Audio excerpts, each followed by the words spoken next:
शलाकया चक्षुरुन्मिलितं येन तस्मै श्रीगुरवे नमः। श्रीचैतन्यमनोभीष्टं स्थापितं येन भूतले स्वयं रूपा कदा मह्यं ददाति स्वापदान्तिकं। वन्देऽहं श्रीगुरो श्रीयुतापदकमलं श्रीगुरून् वैष्णवांश्च श्रीरूपं साग्रजातां सहगणा रघुनाथान्वितं तं सजीवं साद्वैतं सावधूतं परिजनसहितं चैतन्यदेवं श्रीराधाकृष्णपदान् सहगणा ललिता श्रीविशाखान्वितांश्च। हे कृष्णा करुणा सिन्धु दीनबन्धु जगत्पते गोपेशा गोपिका कान्त राधाकान्त नमोऽस्तुते। तप्त कांचन गौरांगी राधे वृंदावनेश्वरी वृषभानुसुते देवी प्रणमामि हरिप्रिये। वाञ्छाकल्पतरुभ्यश्च कृपा सिन्धुभ्यैव च पतितानां पावनेभ्यो वैष्णवेभ्यो नमो नमः। नमो विष्णुपदाय कृष्णपृष्ठाय भूतले श्रीमते भक्तिवेदांत स्वामिनिति नामिने। नमस्ते सरस्वती देवी गौरवाणी प्रचारिणे निर्विशेषा शून्यवादी पाश्चात्य देशतारिणे।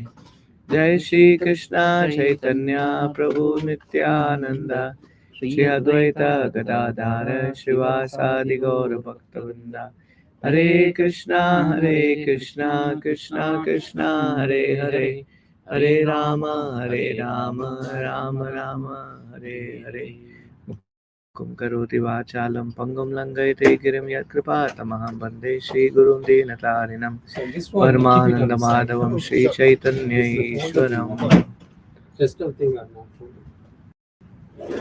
Wonderful. So we are continuing our study on Nectar of Devotion. We are on chapter 4. We have been reading, just to summarize, this is the chapter which is talking about how devotional service surpasses all liberation. And we have been listening, or we have been reading about different aspects in Srimad Bhagavatam which actually covers this aspect, where devotees actually reject liberation. So now we are reading in the 7th canto, 8th chapter, text 42, when the demigods are offering prayer to Lord Nrsingadev. Indra, the king of heaven, says, "O supreme one, these demons talk of our share of participation in the performance of ritualistic sacrifices, but simply by your appearance at Lord Nrsingadev, you have saved us from the terrible fears." Just to connect what is going on here. So Hiranyakashipu, who is actually a very powerful demon, he actually got a boon from Brahmaji. And with that boon, because now he cannot be killed, he created such a havoc everywhere. Even devatas were very fearful. And now Indra is who's the head of devatas is speaking this, that my dear Lord Nrsingadev, you have saved us from terrible fears. Actually, our shares in sacrificial performances are due to you only, because you are the supreme enjoyer of all sacrifices. So connecting back to Bhagavad Gita, which we read there, there is a cycle. What is the cycle? That we get the grain, we eat that grain, and sorry, we get that grain, we offer it to the devatas in the form of sacrifice, and then that devatas again actually showers rain, and from the rain more grains grow. So that's how the cycle is for the sacrifices. And Lord Indra is clarifying here who is the ultimate enjoyer of sacrifices. He is talking about Lord Vishnu himself. He says, you are the super soul of every living entity, and therefore you are the actual owner of everything. Long were our hearts always filled with fear of demon Hiranyakashipu, but you are so kind towards us that by killing him, you have removed the fear from within our hearts and have given us the chance to place your lordship within our hearts again. For persons who are engaged in transcendental loving service of lordship, All the opulences which were taken away from us by the demons are counted as nothing. Devotees do not care even for liberation. What to speak of these material opulences? Actually, we are not the enjoyers of fruits of sacrifices. Our only duty is to be always engaged in your service, and you are enjoyer of everything. I'll tell you, in spite of reading so many verses, so many examples, you are there, and someone comes and gives you saying that, oh, you know what, I'll give you millions of dollars. Will you leave devotion? Will you eat chicken?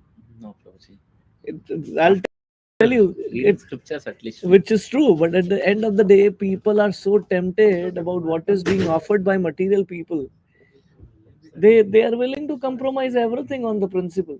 They don't want to, like I was thinking about it. A lot of time people don't join to Krishna consciousness. Oh, you know, we have to leave onion garlic, we have to leave tea and all that stuff. Impossible. It's not possible for me to leave. And they keep going into the cycle of birth, and that they have no realization that I am actually stuck in the cycle of birth and death because I'm not taking spiritual life. Even in spiritual life, a lot of times people start and they go on. It's just like any ordinary thing. Like the life goes on, spiritual life goes on. They never think that I have to actually take up spiritual life more seriously and I have to take more responsibility. I've seen so many people who came with me, who came after me, who were part of our group, but it just going on. That's it. Same life, same council meet, same things, same classes they will attend, but there is no transformation happening in their heart. Why? Because their heart is closed. Their only business is through the ear. Sometimes they even know that, oh, you know what am I doing is wrong, but it's just a tendency to be in the material world, and even practicing spiritual life as a regular duty is also there. India too much. You will see a lot of Correct. people here. It's So just difficult one more to. point to add this. Mm. Today I'm reading Bhagavatam in that saying like how we are like in the materialistic sense gratification. Okay, next I have to do this. Next we will be going. In spiritually we have to make that like to goals itself. Then we will reach Krishna conscious. Very good Krishna point. go back to Godhead. We have to take spiritual life also with the goal oriented Yes. life. I was just telling this to my daughter yesterday evening. We have no idea. I know one devotee couple. They had an 8-year daughter, 8 9-year daughter. She had a disease. I don't know what is the name of the disease. That disease doesn't have any cure. The blood will come from all the holes of the body. Can you imagine? The nose blood, eyes blood, ear blood, and the parents, they just had only one daughter, and that's what would come out. She just left the world. 9 years, 8 9 years old. So the reality of this world is really bitter. The earlier we understand that this world has nothing to offer me other than suffering and difficulty, more we take up Krishna consciousness very seriously. As long as our expectation from this world is incorrect, we will keep suffering. Our experience or our expectation from this world has to be clear, and that is what these scriptures are setting up. One has to understand that. The purport of this statement by Indra is that beginning from Brahma down to the insignificant in and no living entities are meant for enjoying the material opulence. Coming back to the same point, Top to bottom. top to bottom, can you imagine what is? Give me a second. I'll sorry. Can you imagine? Brahma lives for 300 trillion years. What is our age? Maybe 30, and that is guaranteed. Also, I want to spell this out. He doesn't have to go to the doctor. He never have to become old. Like generally, they put Brahmaji is old and all. That's not true. He never has to go to the doctor. He never has to work. He doesn't have to buy an insurance. He doesn't need a car. Every opulence is there, but even he is miserable. Can you imagine? Because this material world is designed. But we think in this material world, I'll be happy. Though we have a limited age, we have limited even appetite to eat, we have limited age, we have limited capacity, we have to work hard and all that stuff. But that's unfortunate situation. They are simply mean for offering everything to the supreme proprietor, the personality of Godhead. By doing so, they automatically enjoy the benefit. The example can be cited again of the different parts of the body. This is a very nice drama. I remember um, we played that drama in Philadelphia. So one time, all the organs of the body set up a meeting, and in the meeting, what they said is, they said, "Oh, you know what? We work so hard." The hand said, "Oh, you know what? We have worked so hard for what? To feed stomach." And the legs also says we have to go such a far distance to actually, feed the stomach. We work so hard and stomach is enjoying. So let's do one thing. We will strike. What is the strike we'll do? We will not feed the stomach. We will not do any work. We will not feed the stomach, and we will do it that way. Okay, so one day passed. Second day came. All of these organs started becoming weak. Hands were not able to move. The legs were not able to move. The eyes were not able to work properly. The ears will not work properly.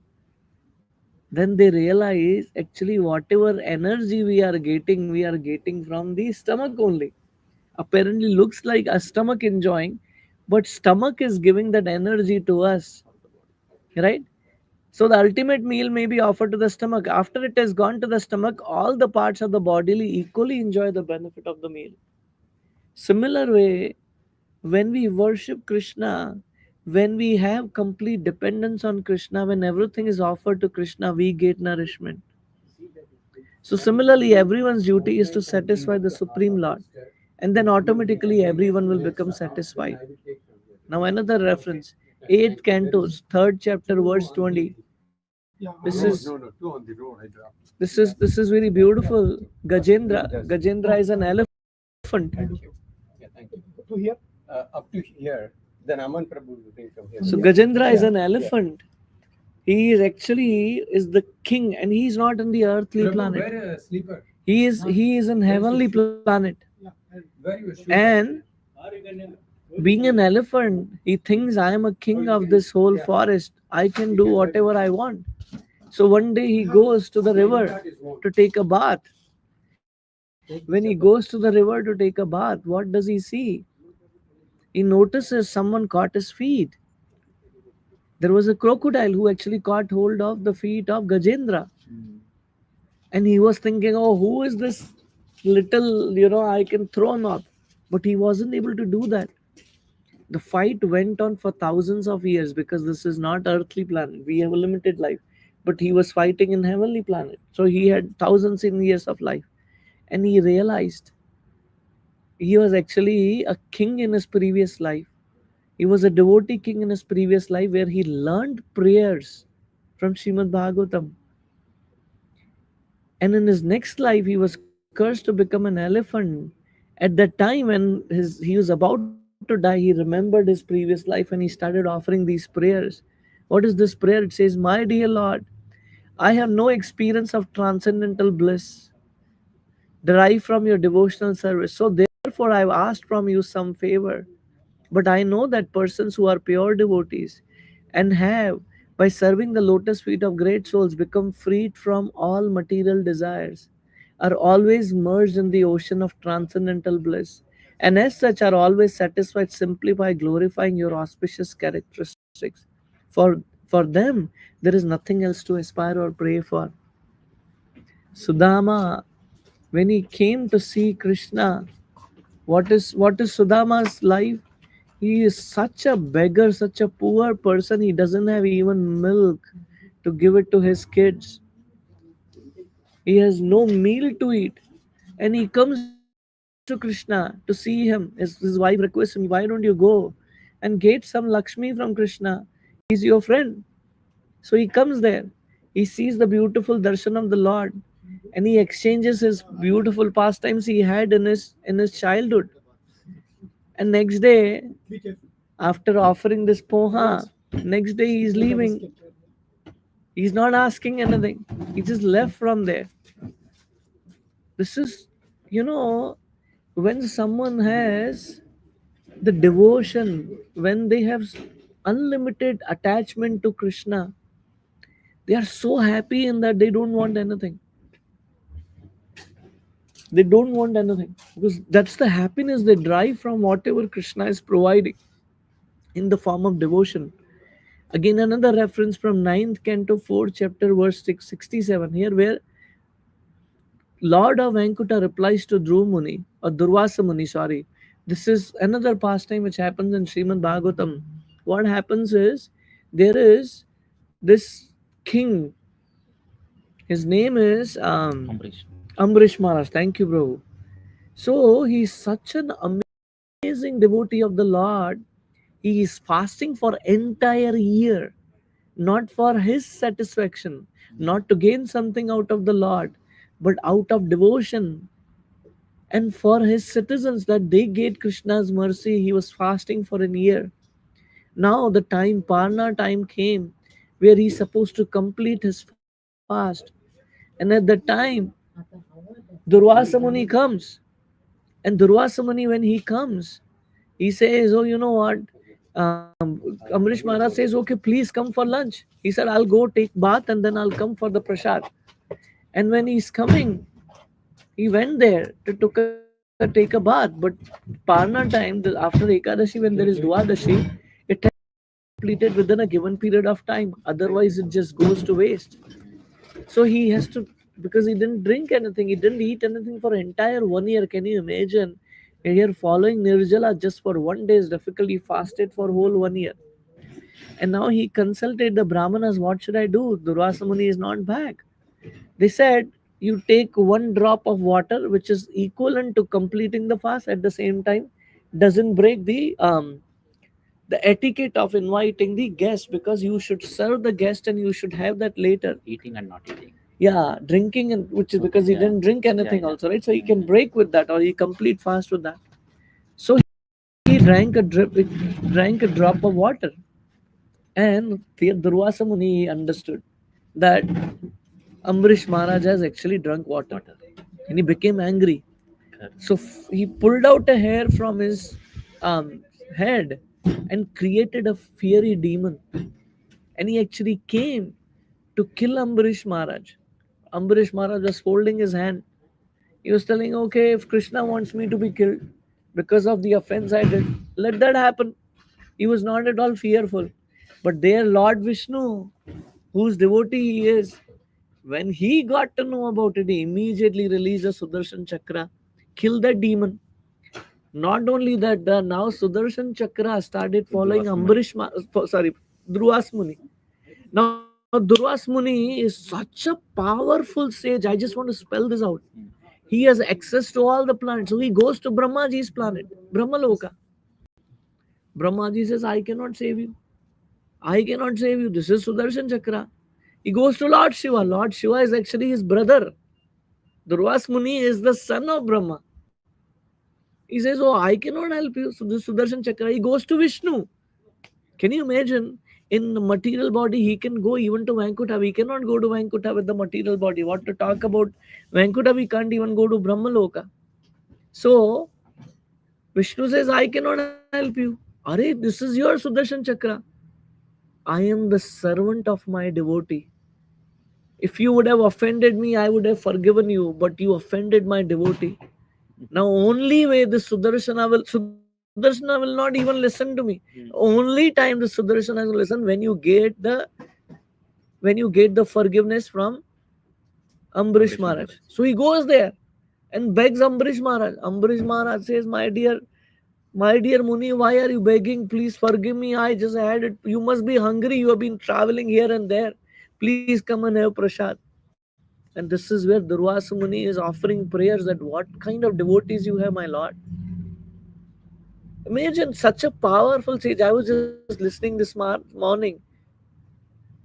This sage reached such an attainment in process of whatever renunciation. But what is happening? He's fearful. Are what is going? The Sudarshana is going to kill me. But Ambarish Maharaj, he's a king. He's not a renunciate, but he's a bhakta. He's a devotee. What is happening to me? He's not affected. He's not thinking that I'm going. Believed in Krishna. That is the power. Bajahure mana Shri Nanda Nandana Abhaya Charanara Vindare. When you chant the name of Krishna and take the shelter at his lotus feet, you become Abhaya. The Bhaya, the fear will not touch you. You become fearless. He says, my pure devotees are always satisfied being engaged in devotional service. Who is saying? Lord Vishnu is telling to Durvasa Muni.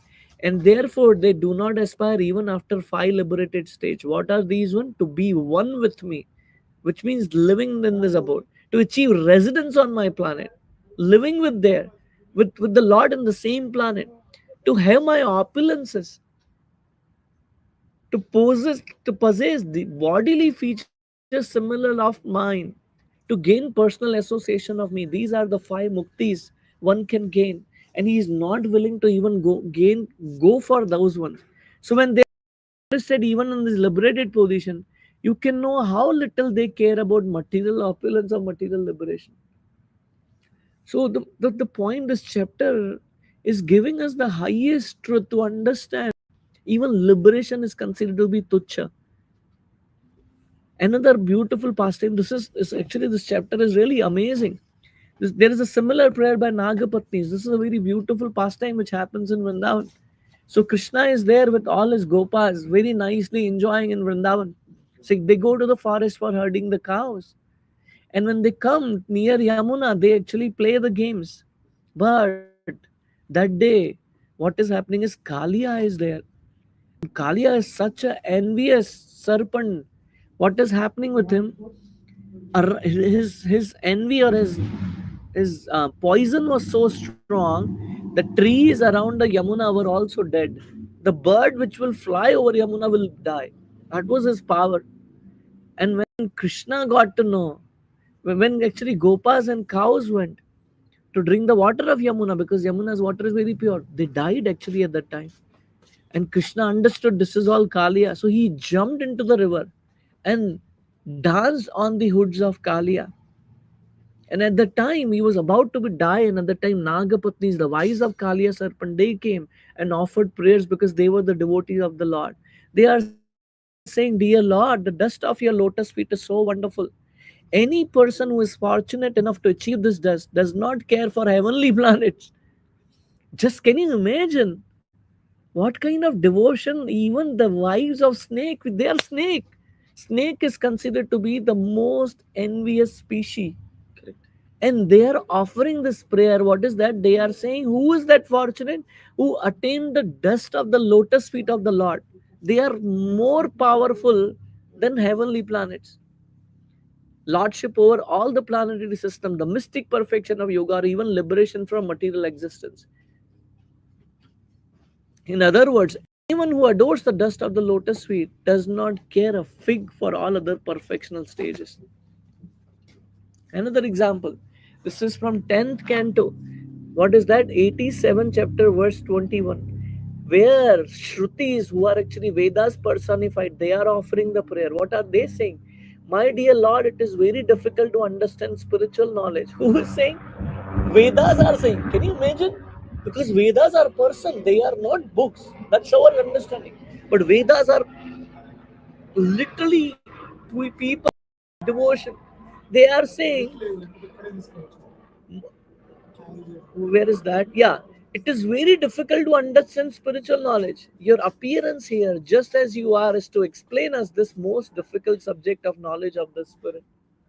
As such, your devotees who have left these domestic comforts to associate with liberated acharyas, the teachers, are now fully immersed in devotional service of Lordship, and thus do not care for any so called liberation. So many examples, filled with examples. And explain this in verse, it should be noted that the spiritual knowledge means understanding the self and the super soul and the super self. Understanding this is actually a most basic aspect of Bhagavad Gita chapter 2, the science of the soul. The individual soul and the super soul are qualitatively one, like a drop of ocean and ocean, and therefore both of them are known as Brahman, as spirit. But knowledge of Brahman is very difficult to understand. There are so many philosophers engaged in the matter of understanding the soul, but they are unable to make any tangible advancement. Understanding we are not the body, we are the soul is not devotion. That is, after coming to that platform that we are not the body, we are the soul, one can actually practice devotional life. It is confirmed in Bhagavad Gita, out of many millions of persons, only one may try to understand what is spiritual knowledge. You see, so many people. Yesterday we had Jagannath Rath Yatra. A lot of people joined, but I was seeing some of the people, even while Rath is going on, Jagannath ji is in the cart, but people are not even rolling down the window to actually offer pranam or just to come for darshan. Isn't it? This is a very pathetic situation. Out of many million persons, only one may try to understand what is spiritual knowledge. Even that So rare. conscious also Krishna has to give, I think. True. Has to really work hard to get that. One gets it by Krishna's mercy is more merciful person. But one has to at least come in association of devotees. But people are not even coming to that. This is unfortunate situation. We are on the street. Everyone can see. But how many people stop? Right? Only few know, and then out of which, again, spiritual, out of many such persons who are trying to understand spiritual knowledge, only one or few may know what is Supreme Personality Godhead. Even people come to bhakti, they come to the temple for what reason? Sukh sampatti aave. I want the comfort of my life. My job is a problem, recession is going on, my visa is not coming, so many aspects. Only one or few may know what is Supreme Personality of Godhead. So this verse says that spiritual knowledge is very difficult to achieve. And so, in order to make it very easily attainable, the Supreme Lord Himself come in His original form as Sri Krishna and gives His instruction directly to an associate like Arjuna, which is in the form of Bhagavad Gita, just so that the people in general may take advantage of spiritual knowledge. How would we know Krishna is speaking Bhagavad Gita to Arjuna? It is written, that's why, and by Prabhupada's mercy, we are able to read that and translate those messages. This verse also explains that liberation means having completely given up all material comforts of life. Those who are impersonalists are satisfied by simply being liberated from material circumstances. But those who are devotees can automatically give up material life and also enjoy the transcendental bliss of hearing and chanting the wonderful activities of Lord Krishna.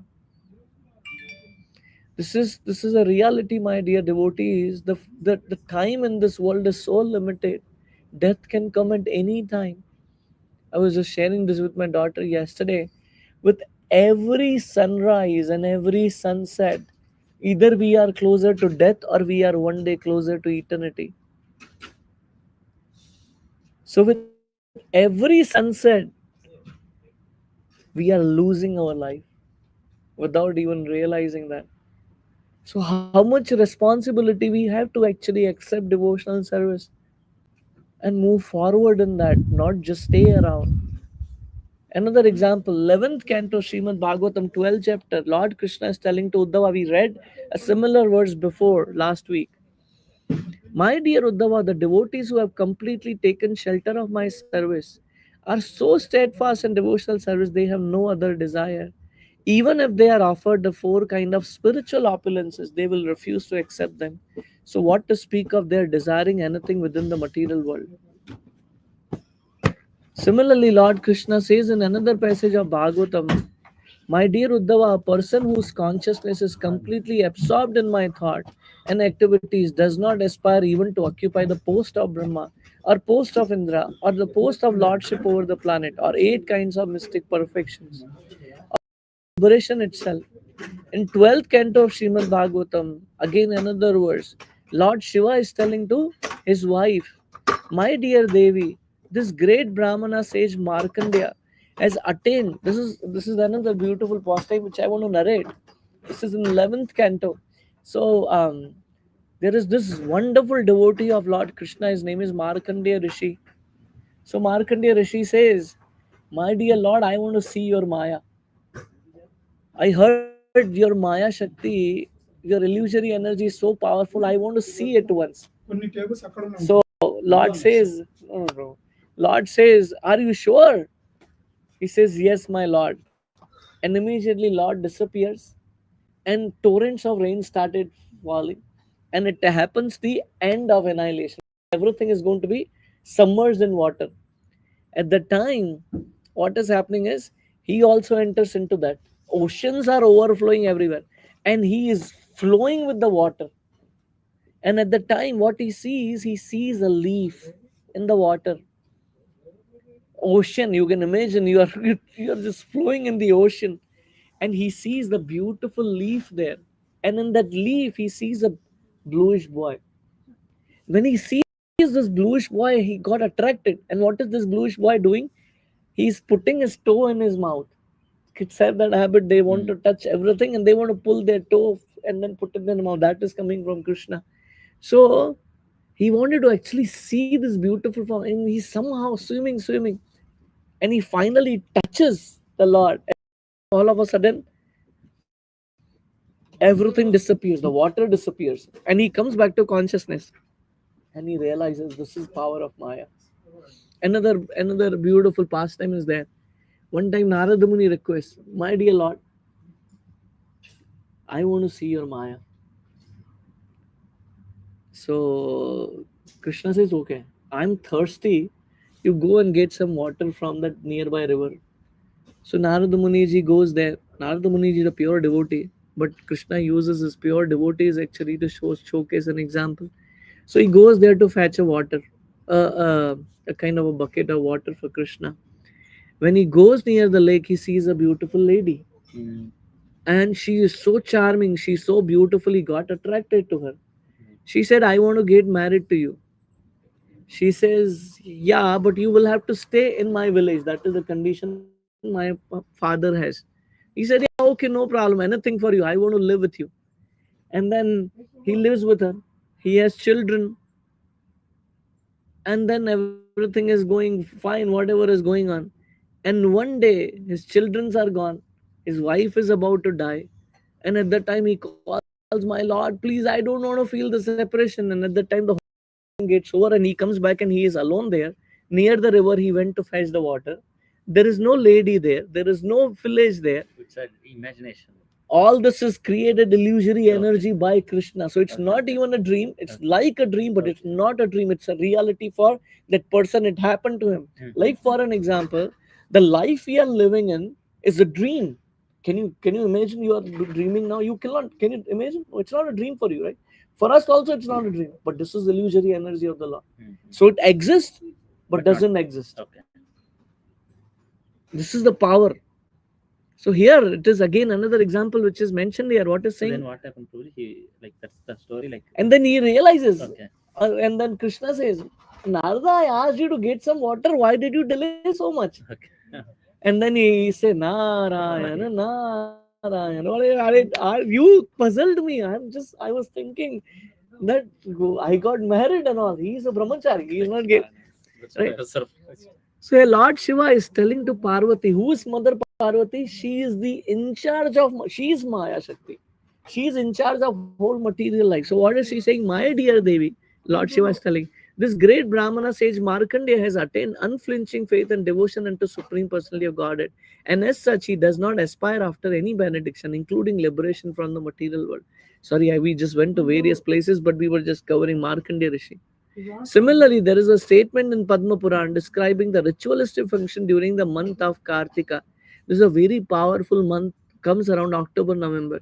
During this month in Vrindavan, it is regulative principles to pray daily to Lord Krishna in his Damodar form. We do that actually all around the world by Prabhupada's mercy.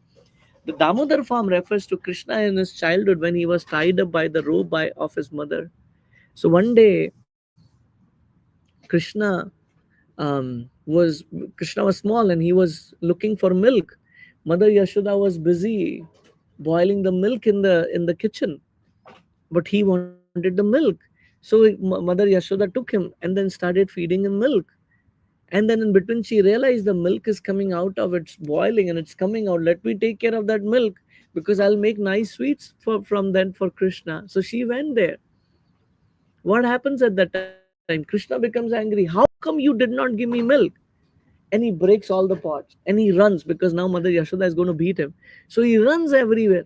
And Mother Yashoda catches him and she actually ties him around the Uddara. Uddara is basically the churn wood, the churning machine.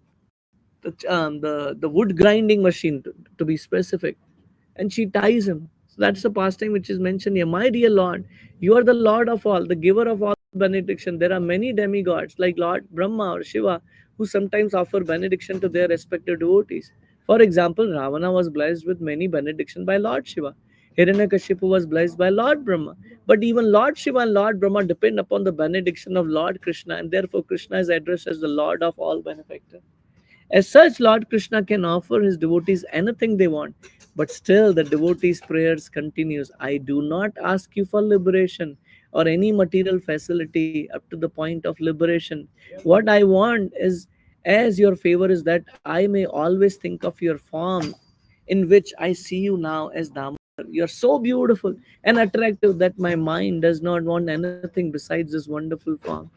In the same prayer, there is another passage which says, my dear Lord Damodara, once when you are playing as a naughty boy in the house of Nanda Maharaj, you broke the box containing yogurt, which we were just talking about.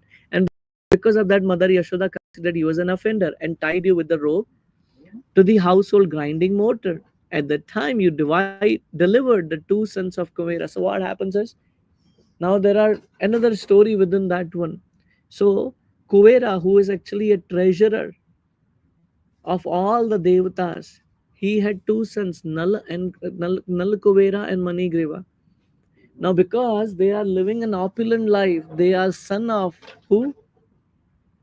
Kuvera. Kuvera is a treasurer. He is the million triller is nothing. He's just that. So they were so proud. So one day they were bathing with ladies in the river, and Narada Muni was passing. They were so intoxicated with liquor, the ladies covered themselves, but they did not cover themselves. So Narada Muni cursed them that you will become trees. And then they begged, please forgive us. Then Narada Muni said, okay, you will become the tree in the courtyard of Nanda Maharaj. And Krishna will personally deliver you.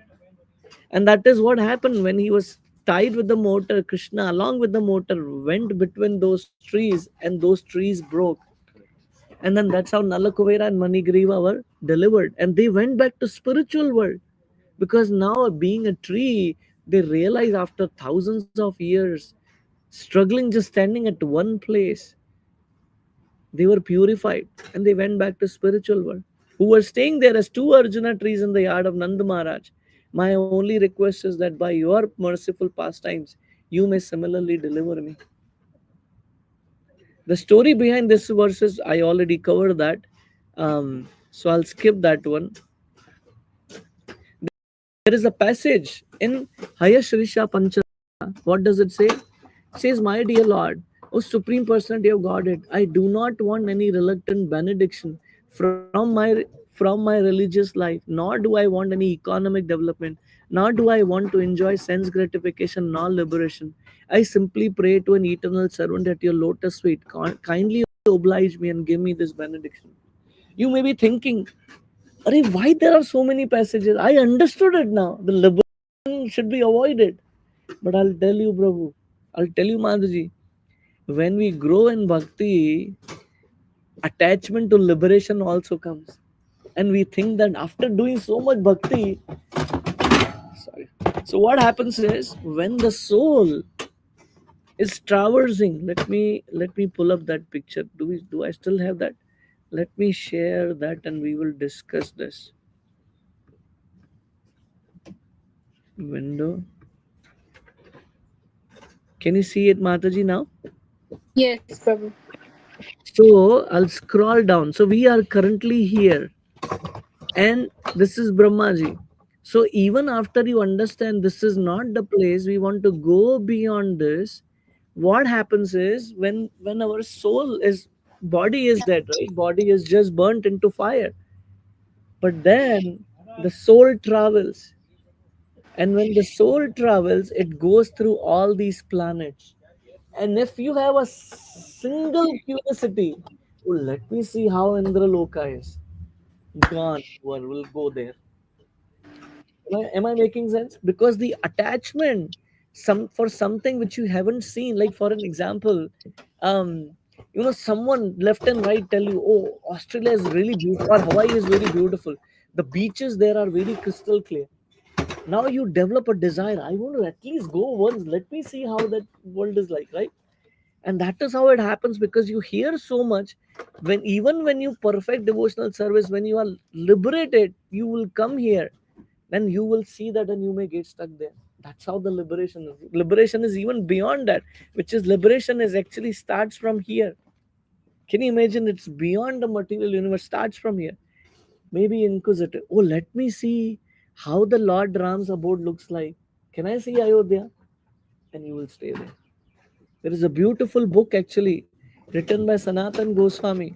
It's called as Brahad Bhagavatamrita, which talks about a person who actually had a desire to love Krishna and perfected his devotion. He goes through all these abodes, but he doesn't get satisfied. And that's why this chapter is very important, and this exhaustive explanation is so important, so that we just kind of disgusted with liberation. We don't want liberation. Am I making sense? In the same Haye Shirsha Pancharatra, after Narsimha, they wanted to give benediction to Prahlad Maharaj. Prahlad did not accept any material benediction and simply asked the favor of the Lord to remain his eternal devotee. In the connection, Prahlad Maharaj cited the example of Hanuman. What is that? The eternal servitor of Lord Ramchandra, who also set an example by never asking any material favor from the Lord. When Hanumanji came, found Mother Sita, and he came, gave that news to Lord Ram. Lord Ram said, "You ask anything from me, I'll give you." He said, "No, I don't want anything." And he gives that example. He always remains engaged in Lord's service. That is the ideal character of Hanuman, for which he is still worshipped by all the devotees. Prahlad Maharaj also offered his respect obeisances to Hanuman. There is well-known verse spoken by Hanuman and says, "My dear Lord, if you like, you can give me salvation from the material existence or the privilege of merging into the existence, but I do not wish any of these things." This is Hanuman's prayer. I do not want anything that diminishes my relationship with you as a servant to master even after liberation. Because as a servant, if I ask you what I did for you, and then if you give me something, that's a business dealing. I don't want any of that stuff. I'm worshipping and I'm serving you not to expect something from you. Another example from Narada Pancharatra, it says, "My dear Lord, I do not wish any perfectional stage by performing the ritualistic religious ceremonies or by economic development or sense gratification or liberation. I simply pray that you grant me the favor of keeping me under your lotus feet. I do not wish any kind of liberation such as Salokya, which is to reside in your planet, Sarupya, to have the same bodily feature as you. I simply pray for your favor that I may be always engaged in loving service."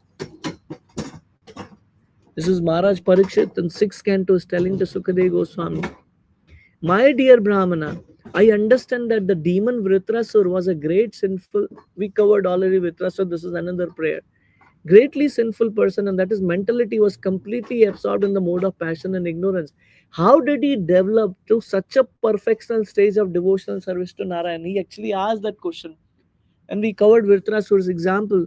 Vritrasur became a demon because he was cursed by Mother Parvati to become a demon. In his previous life, who was he? He was a great king.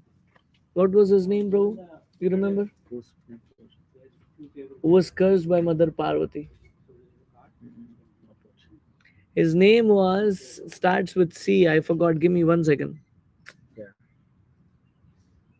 Chitraketu. So Chitraketu was a king. He was cursed by Mother Parvati to become a demon. And he recites beautiful prayer. And that's where he is asking, "Can you tell me?" Want to share something? No, no. Acha. He asked this thing. "Can you tell me who he's offering such great prayers? Who is he? Externally, he is demon, because the spiritual life is the transformation of heart, not just the external character where I wear the tilak, I wear the dhoti and all this stuff, and I do the same nonsense which I'm doing. Here, Vritrasur is externally looking like a demon, but his heart is such a soft, like a butter-hearted devotee. And he's asking, how come he's offering see wonderful prayers? Can you tell me about it? I have heard that even great persons who have undergone severe austerities, who are liberated with full knowledge, must strive to become devotees of the Lord. It is understood that such persons are very rare and almost never to be seen. I am astonished that Vitrasura became such a great devotee. He has no idea. And at the time, actually, Sukadev Goswami starts narrating Chitraketu's pastime. So the first pastime is coming is of Rutrasur, and then Chitraketu's pastime comes. So Chitraketu, again, just to briefly narrate that story, he was a very powerful devotee king, and unfortunately, they didn't have a son. He didn't have a child. He had thousands of wives, but he didn't begot any children with them. So he was very morose. Angira Muni came and he begged, please, I need a son. Angira Muni said, my dear Chitraketu, you don't have a child in your Not in your deserved to yeah this. in astrological chart. No, no, please do something. He said, okay. And he gives him a fruit, give it to one of your wife. But one condition, when the son is born, you keep his name as Harsha Shoka. Harsha means happiness, Shoka means distress. So he was thinking, yeah, any child anyhow gives some pleasure, some displeasure to the parent. That's okay. But then he started loving that wife whom he gave the fruit, and Harsha Shoka was born. And other wives felt ignored, even though they were devotees, but because they were ignored, their spiritual life started, but they were not firmly grounded because of not reading scriptures or whatever reason. They became envious and they killed the child. He started crying. At the time he received the knowledge, and he actually saw he got a prayer, he got a mantra from Narada Muni, and he saw Lord Vishnu face to face. Face to face he saw. And then one day he was traveling in the plane, he saw Lord Shiva was giving a class to his disciples, and he was speaking about renunciation. And while he was giving the class, Mother Sati, Parvati was sitting in his lap, and he was thinking, Arey, what kind of class are you giving, my Lord? He's laughing. You are talking about renunciation and you are making your wife sit, because it's Lord Shiva is a Maha Bhagavat devotee. He's Maha Vaishnav. We have no idea how detached he is, how renounced he is. And at that time, Mother Parvati cursed, and he became Vritrasur in his next life. And that's the story goes on. It's a very huge pastime. In the above verse, the most important thing to be noted is that there may be many liberated persons who have merged into the existing impersonal Brahman, which we covered. But a devotee of, one second, I think I'm still sharing that one. Let me share this screen. Yeah. But a devotee of Supreme Personality of Godhead Narayan is very, very rare. Even out of millions of liberated persons, only one is fortunate enough to become a devotee. Imagine, bro, coming here, just accepting Krishna as a Supreme Personality of Godhead. Millions of lives we have crossed to reach to that stage, understand Krishna as a Supreme Personality of Godhead. And if we do not perfect our life, another million lives will just pass away like that. In the first canto, Kunti Maharani is offering this prayer at the lotus feet of Krishna when Krishna is leaving to Dwarka. And again, just to set up the context, what is happening is Krishna came to um, Kurukshetra.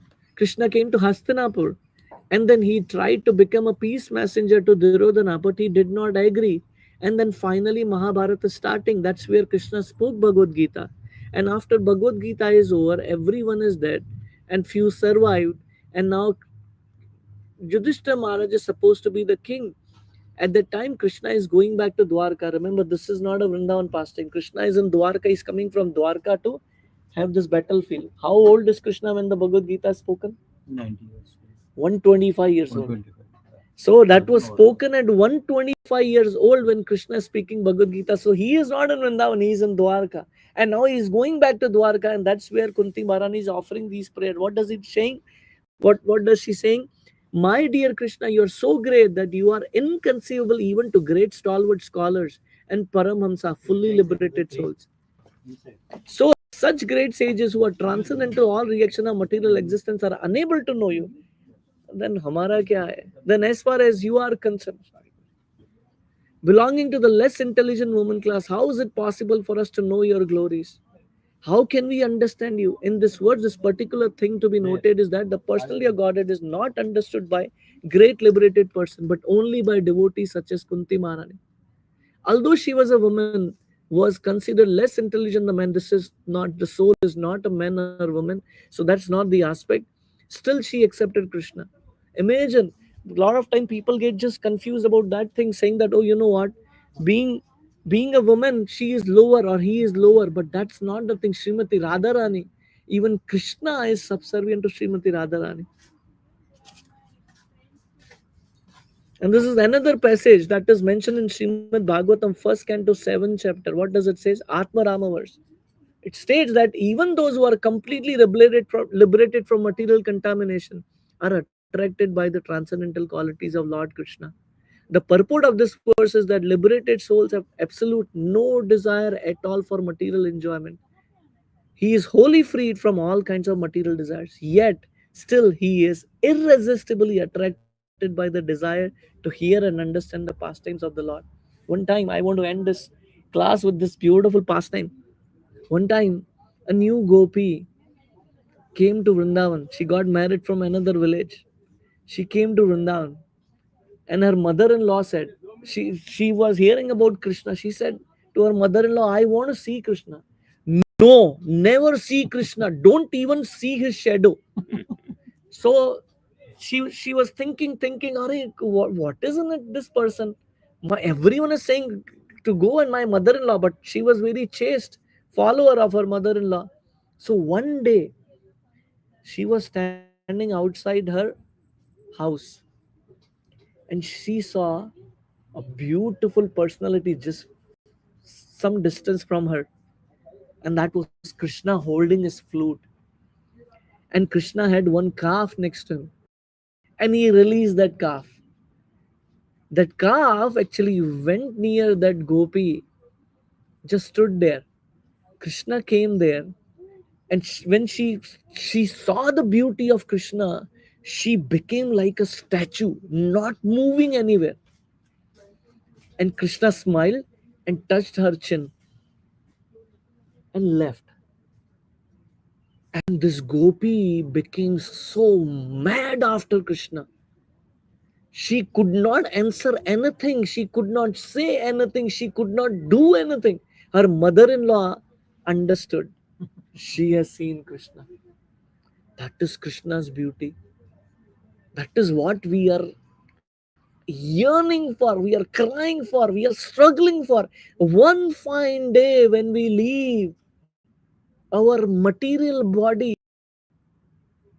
and we take your beautiful darshan, which we have never seen, we heard so much Krishna, we see you face to face. And that is the perfection of devotional life. So I would like to end here. Before I end, any questions, comments, or reflections? Prabhu, people who goes to liberation, and when you mentioned some people they get stuck. Hmm. What they Yes. do after that? What happened So after that? correct. So what happens is, say for an example, you go to heavenly planet. I'm not saying you should go. You should go back to spiritual world. Yes. So when one develops a desire, and there is a beautiful book, Krishna willing, after we finish Nectar of Devotion, we will probably either we take Bhagavatam or we'll take Brihad Bhagavatam. We will study it together. You see that I am not qualified to actually give classes on Nectar of Devotion. But I use this opportunity for all of us as a family to read together. So this is a study group, not a classes group, which is the other thing altogether. So that Brihad Bhagavatamrita, there is a story of Gopakumar. Gopakumar is the friend Gopa of Krishna, but he is in the material world like we are, Yes. and then he attains perfection. And now, when he is completely perfect, now his soul is traveling, and that's the book which is narrating how his soul is traveling. Alright, this is the crescendo. because we don't get to hear such beautiful aspect about what happens when we perfect our life and leave this world. What happens? So he comes to heavenly planet. He actually even go to Vankuta. Which Vankuta? Not Golok Vrindavan. He is the Sakha of Krishna. But he hasn't realized yet, right? Because it's the soul. So he goes to Vankuta also. And when he sees Krishna, or when he sees Vishnu, everyone is worshipping him and all that stuff. He's not able to connect. How can I worship? Because he's a Sakha, right? He's a friend. Friend is a friend. You don't worship a friend. And finally, when he comes to Golok Vrindavan, then his satisfaction is there. So, coming back to your point, we get inquisitive and we get stuck there for a period of time until we understand, oh, this is not what I place I want to be. I want to go beyond. And sometimes people just get stuck there and then finally realize that a mistake ho gaya, upar jane ka. And that's how they move forward. And that's why reading such scriptures and reading these definitions where they reject the liberation is very important, so that when we get there, this is so hammered in our head, so many examples, so many verses quoted, we remember, oh, I don't want liberation. Right? Makes sense, Mataji? Yes, Prabhu. So that's how we move forward on again like that. So even these devatas which who are there, they are very powerful devotees, but they are mixed devotees. They Mm. have desires to enjoy, and that's why they actually go to the higher planet. So if we don't perfect our life, but we did devotional service, the result has to come, right? So Yeah. if end of the life, if I have a desire, oh, I wish I want to be an Indra, unfortunately we have to become an Indra in next life, because devotional service is there. And we will, unfortunately, means we will not attain Krishna's abode. We will become, we'll go to heavenly planet. That's why it's very important to read scriptures to understand where do I want to go. Thank you, Prabhu. Thank you, Mataji. You have any comments? Wonderful. So we will end here and we will continue further. This is very small, few paragraphs are going to be here. We will read together. So we will start from this above statement next week. Thanks. Hare Thank you. Thank you Hare so much, Krishna. Mataji, for joining. Hare Krishna. Shila Hare Krishna. Prabhupada ki jai. Shila Rupa Goswami ki jai. Thank you, Mataji. I'll end now. Hare Krishna. Thank you. Hare Krishna.